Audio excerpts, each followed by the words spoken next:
Uno straordinario successo che conferma il forte legame tra le istituzioni, il teatro e la comunità, una serata davvero speciale, quella di ieri al Teatro Pirandello di Agrigento, dove la banda musicale dell'Arma dei Carabinieri, diretta dal maestro colonnello Massimo Martinelli, si è esibita rendendo omaggio alla capitale italiana della cultura 2025.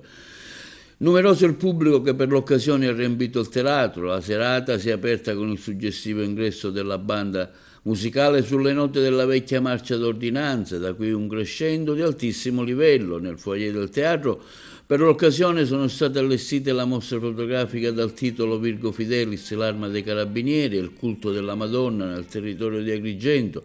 Quindi l'esposizione alle ceramiche realizzate da maestri Antonio Carlino e Antonio Salvatore Cascio di Sciacca. L'ultima esibizione della banda dell'Arma ad Agrigento risaliva al 1972 durante la sagra del Mandorlo in Fiore.